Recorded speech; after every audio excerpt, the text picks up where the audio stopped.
Hello friends, मेरे motivate aspirants channel में आपका एक बार फिर से स्वागत है। मैं आपको आज कंटिन्यू करूंगी इंग्लिश हिंदी पेडागोजी सीरीज जो मैं स्टार्ट कर रही हूँ सीटेट की हेल्प के लिए। कल मैंने पेडागोजी में बताया था, यहाँ तक मैंने कवर की थी कि 8वीं अनुसूची में 22 भाषाएं ली गई हैं। 8वीं अनुसूची में 22 भाषाएं ली गई हैं और 6 क्लासिकल लैंग्वेज ली गई है और एनसीएफ में इंग्लिश को एक ग्लोबल लैंग्वेज माना है, इंग्लिश को एक सेकंड लैंग्वेज माना है और इंग्लिश को ग्लोबल लैंग्वेज भी माना गया है। नेक्स्ट, ये मेरा टर्म कल छूट गया था कि नोम चॉम्स्की ने माना है कि हर व्यक्ति के पास एक लैड डिवाइस होता है, लैड होता है। लैड की फुल फॉर्म होती है लैंग्वेज एक्विजिशन डिवाइस, मतलब लैंग्वेज को अर्जित करने का एक डिवाइस होता है। कोई भी व्यक्ति, मतलब सारे व्यक्ति लैंग्वेज को अर्जित कर सकते हैं अपने लैड के द्वारा, लैंग्वेज एक्विजिशन डिवाइस के द्वारा। उसमें ये बताया कि लैड भाषा को अर्जित कर लेगा बच्चा लैड के द्वारा। नोम चॉम्स्की ने क्या माना है कि जो ब्रेन है, ब्रेन में लेफ्ट साइड भाषा को अर्जित करती है और जो राइट साइड होती है वो क्रिएटिविटी को अर्जित करती है। जो ब्रेन को 2 भाग में डिवाइड किया, left brain and right brain. Left brain जो भाषा को अर्जित करेगा और राइट ब्रेन जो है वो क्रिएटिविटी को अर्जित करेगा। स्किनर ने क्या माना है? स्किनर ने माना है कि जो बच्चा है वो इमिटेट करके सीखता है। इमिटेट मतलब एक दूसरे की नकल करके, जैसे बड़े आसपास के लोग और लोगों को वो बोलता सुनता है वो वैसे ही सीखता है, मीन्स वो इमिटेट करके सीखता है। Suggested a child imitate the language of its parents, अपने पेरेंट्स से सीखता है, माता पिता से, एंड सराउंडिंग्स पीपल, और उसके जो आसपास चारों तरफ जो भी लोग होते हैं उनसे वो नकल करके सीखता है। इसका जो टर्म है स्किनर ने इमिटेट, अनुकरण से सीखना, इमिटेट को इंग्लिश हिंदी में कहते हैं अनुकरण के द्वारा सीखते हैं बच्चे। और स्टीफन डी क्रेशन ने कहा है, कई टर्म्स दिए हैं। इनपुट हाइपोथेसिस का टर्म दिया है, एक्विजिशन लर्निंग हाइपोथेसिस के बारे में बताया है, मॉनिटरिंग के बारे में बताया है। इसको ये स्टीफन डी क्रेशन का मैं थोड़ा सा बड़ा टॉपिक करके डिस्क्राइब करूंगी, इसमें आपको समझ में नहीं आएगा थोड़ी देर में। नेक्स्ट पॉइंट पे चलती हूँ, जो छोटे छोटे पॉइंट्स हैं जो इंपॉर्टेंट है स्टीफन डी क्रेशन को मैं बाद में डिस्क्राइब करूंगी। नेक्स्ट टर्म है वो है इंपॉर्टेंट टर्म्स हैं जिनको मैं डिस्क्राइब करती हूँ अभी। Intensive reading. इंटेंसिव रीडिंग क्या होती है? गहन पठन।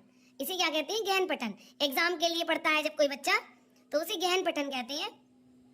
सिलेबस के लिए डिटेल पढ़ता है, डिटेल में सारा सिलेबस कवर करता है और एग्जाम के लिए बहुत ढंग से पढ़ता है तो उसे इंटेंसिव रीडिंग कहते हैं। एक्सटेंसिव रीडिंग क्या होता है? जब कोई जैसे नॉवल पढ़ता है, नॉवल वगैरह पढ़ता है तो उसे कहते हैं बहुत जल्दी जल्दी, उसे कहते हैं एंजॉय के लिए पढ़ना, उसे कहते हैं extensive reading. Extensive reading, intensive reading. Active vocab, active next term जो है हमारा एक्टिव वोकैब। एक्टिव वोकैब क्या होता है? डेली यूज वाले शब्द, डेली यूज वाले वर्ड, उसे कहते हैं एक्टिव वोकैब। जो हम डेली बोलते हैं, जिनका हम शब्दों का इस्तेमाल डेली करते हैं और बहुत ज्यादा करते हैं, उसको कहते हैं एक्टिव वोकैब। पैसिव वोकैब क्या होते हैं? जिनका यूज नहीं होता, जिनका यूज बहुत कम होता है या नहीं होता है। स्कैनिंग एक टर्म हमारे एग्जाम में आता है, सीटेट के एग्जाम में, स्कैनिंग करना। स्कैनिंग का मतलब होता है जैसे कोई भी कंप्यूटर या हम कोई भी चीज फोटोस्टेट कराते हैं तो वो एक एक वर्ड टू वर्ड को स्कैनिंग करते हैं, देखते हैं, फिर उसकी सेम टू सेम फोटोकॉपी हमें वो निकाल के फोटो स्टेट वाली मशीन निकाल के दे देती है। इसी तरह से स्कैनिंग को हम किस तरह से डिस्क्राइब कर सकते हैं कि एक पर्टिकुलर पॉइंट ढूंढना और पूरे ढंग से पढ़ना, 1 to 1 पॉइंट को पढ़ना और एक पर्टिकुलर पॉइंट को ढूंढना। स्कैनिंग टर्म है स्किमिंग टर्म।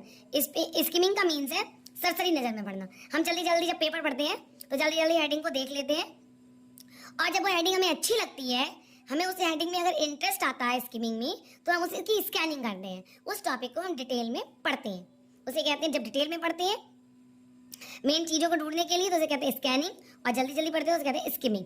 अब मौन पठन क्या होता है? हिंदी में से कहते हैं मौन पठन और इंग्लिश में कहते हैं साइलेंट रीडिंग।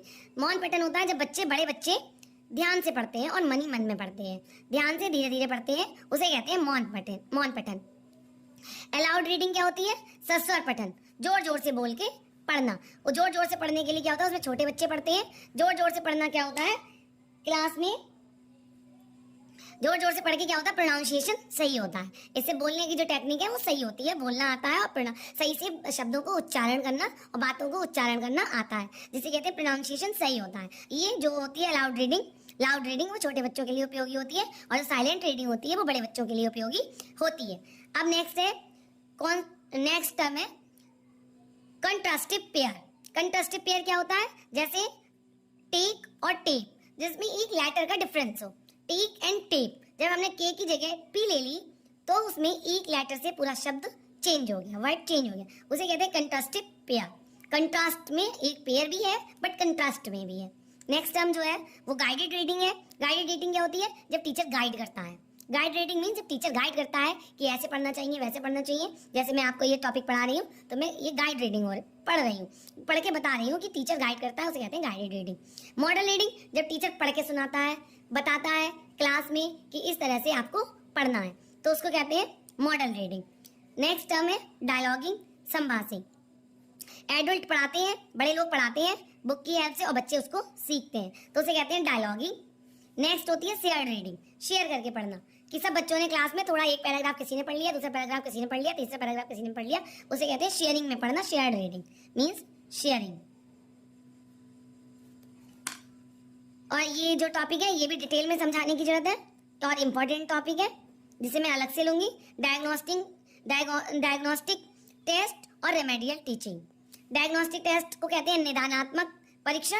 पहले हम पता करते हैं कि कमी क्या है बच्चों के उसमें पढ़ाई में, फिर उसमें हम रेमेडियल टीचिंग देते हैं। जो कमी है उसी के अकॉर्डिंग उपचारात्मक शिक्षण को दिया जाता है, उसे कहते हैं remedial teaching. Next language arbitrary. Language arbitrary होता है मनचाहा ढंग से बोलना।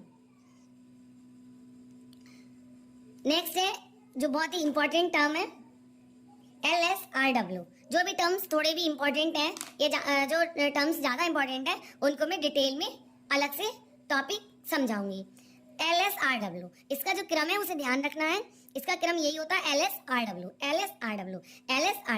L means listening, S means speaking और R मतलब रीडिंग और W means writing. L listening, हमने बोल दिया, मतलब हमने किसी भी चीज को अपने मुंह से निकाल दिया, उसे कहते हैं लिसनिंग में हमने सुन लिया, लिसनिंग में हमने सुनना। लिसनिंग में जब हमने सुना तो हमने उसको ग्रहण कर लिया। लिसनिंग में जब हमने किसी की बोली हुई कोई बात को सुना तो उसको हमने ग्रहण कर लिया, और जब हमने कोई भी चीज ग्रहण कर ली तो उसको कहते हैं रिसेप्टिव स्किल। ये होते हैं 4 भाषा कौशल।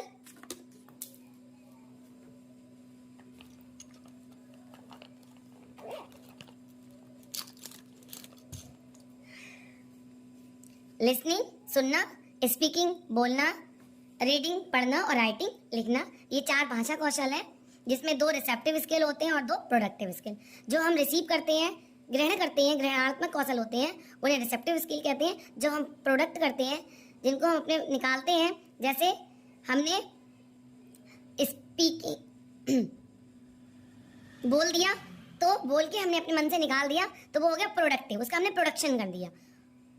और जो लिखा उसका भी हमने प्रोडक्शन कर दिया तो वो भी प्रोडक्टिव स्किल है। ये सीरीज है प्री राइटिंग। सबसे पहले लिखना शुरू करते हैं, पहले राइटिंग लिखते हैं, फिर उसकी हम ड्राफ्टिंग करते हैं, उसको हम रिवाइज करते हैं, उसकी हम एडिटिंग करते हैं, मतलब एडिटिंग उसको सही करते हैं और बाद में उसको पब्लिश करते हैं। लेखन कौशल को किस तरीके से उनकी जो चरण होते हैं, स्टेप्स होती हैं, उनको इसी तरह से फॉलो किया जाता है। ये कई क्वेश्चन में कई जगह ये आया हुआ है, इसलिए मैं इसको समझा रही हूँ। सबसे पहला जो फर्स्ट स्टेप है वो है pre writing, drafting, revising, editing and publishing. ये सबसे लास्ट चरण है।